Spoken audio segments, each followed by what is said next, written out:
नमस्कार। जय जय श्री सीताराम। यह कहानी मित्रता पर आधारित है।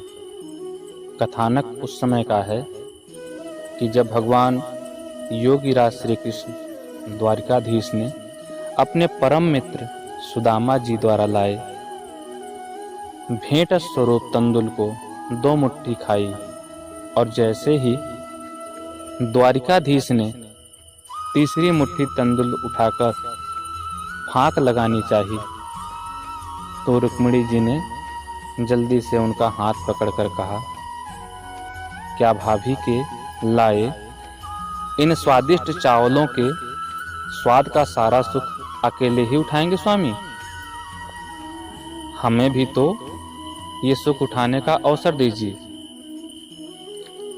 द्वारिकाधीश के अधरों पे एक अर्थपूर्ण स्मित उपस्थित हो गई।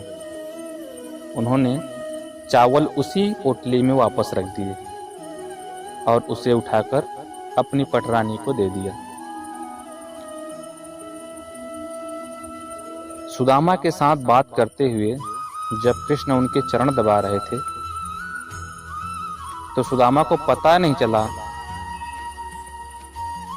सुदामा सो चुके थे, किंतु कृष्ण अपनी सोचों में मगन उनके पांव को दबाते दबाते बचपन की सारी बातें याद करते चले जा रहे थे। तभी अचानक रुक्मिणी जी ने उनके कंधे पे हाथ रखा। भगवान ने चौंक कर पहले उन्हें देखा और फिर सुदामा को। फिर उनका आशय समझकर वहां से उठकर अपने कक्ष में चले आए।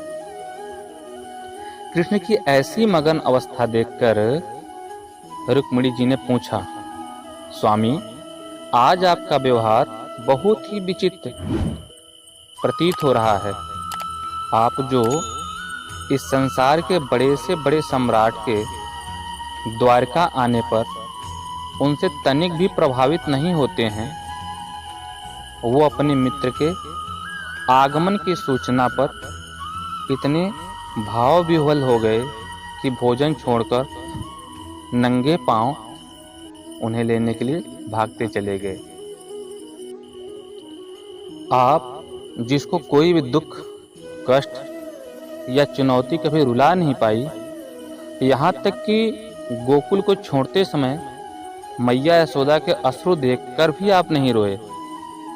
वे अपने मित्र के जीर्ण शीर्ण घाव से भरे पांवों को देखकर इतने भावुक हो गए कि अपने अश्रुओं से ही उनके पांवों को धो दिया। नरोत्तम दास जी एक हिंदी के कवि हैं। बहुत ही सुंदर पद लिखा है।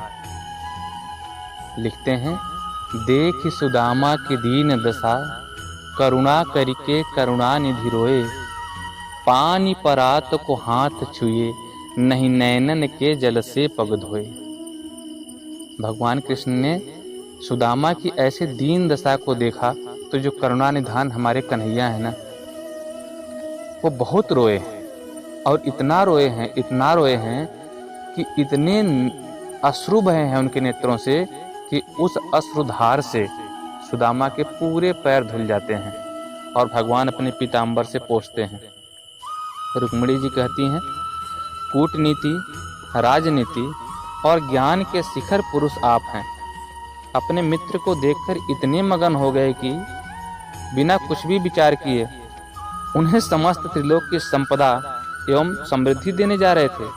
वो तो अच्छा हुआ, सही समय पर मैंने 2 ही मुट्ठी तंदुल आपको सिर्फ पानी दिया।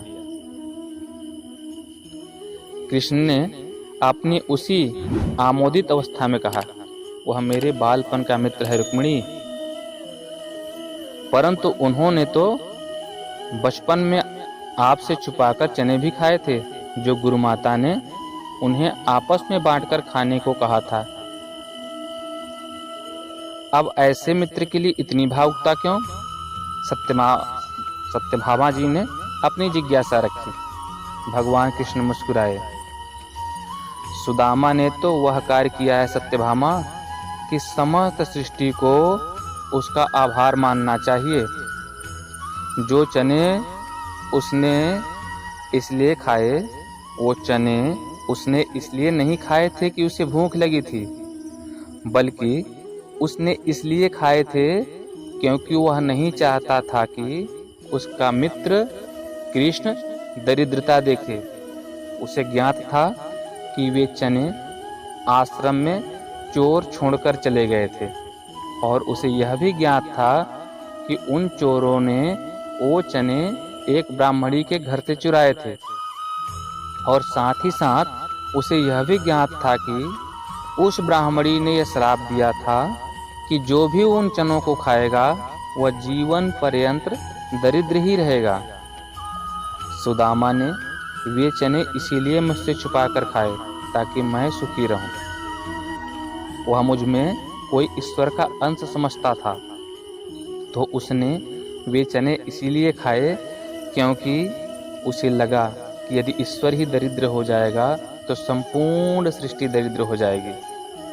सुदामा ने संपूर्ण सृष्टि के कल्याण के लिए स्वयं का दरिद्र होना स्वीकार किया है।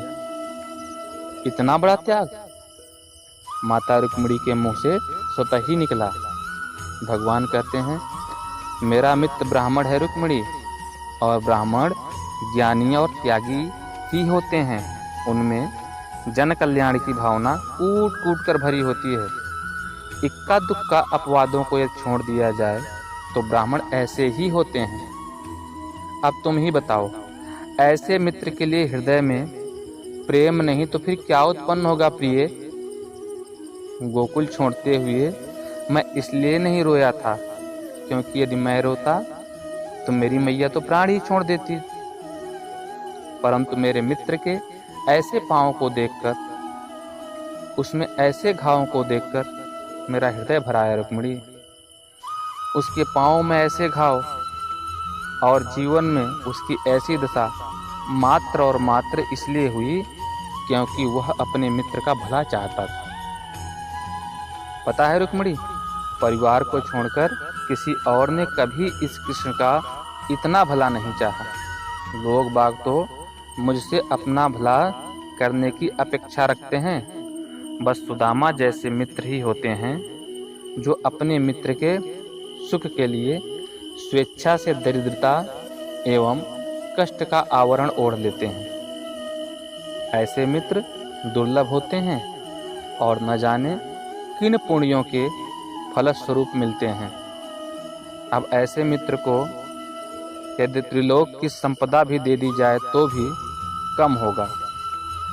कृष्ण अपने भावुकता से भर्राए हुए स्वर में बोले, और भगवान की यह अवस्था देखकर रनिवास में उपस्थित समस्त रानियों के नेत्र सजल हो गए।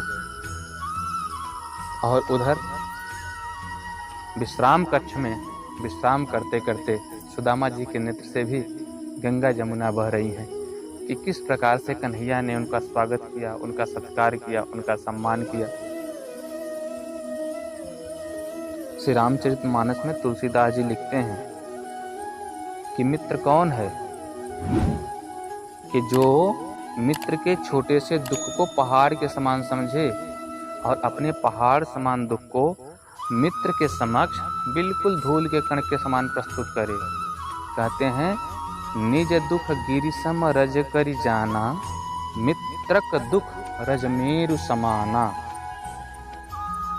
और देने लेने में शंका संदेह नहीं करना चाहिए। लेत देत मन संक न धरई, बल अनुमान सदाहित करई।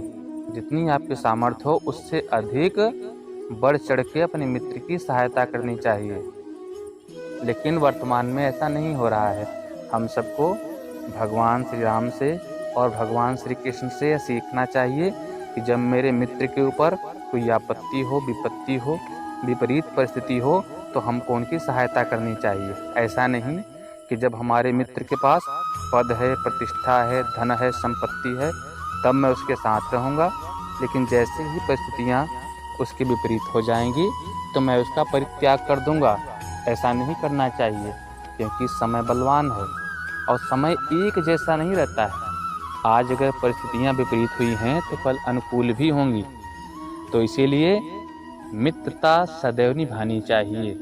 भगवान ने जिस प्रकार से सुदामा जी के साथ मित्रता निभाई है और भगवान श्री रामचंद्र जी ने जिस प्रकार से सुग्रीव जी के साथ मित्रता निभाई है, उसी तरह से हमको भी अपने सच्चे मित्र के साथ मित्रता निभानी चाहिए और सनातन धर्म के बताए हुए मार्ग पे चलते हुए जीवन व्यतीत करना चाहिए, धर्म के साथ रहना चाहिए। आपको ये कहानी कैसी लगी, या फिर और ऐसी कहानी आप चाहते हैं, कुछ प्रवचन आप चाहते हैं, या किसी और विषय पे अगर आप वीडियो चाहते हैं तो कमेंट करें। और जाते जाते प्लीज़ मेरे इस प्रवचन मार्ग चैनल को सब्सक्राइब करके बेल आइकन प्रेस कर दें। पूरी कहानी को सुनने के लिए आप सभी का हृदय से धन्यवाद।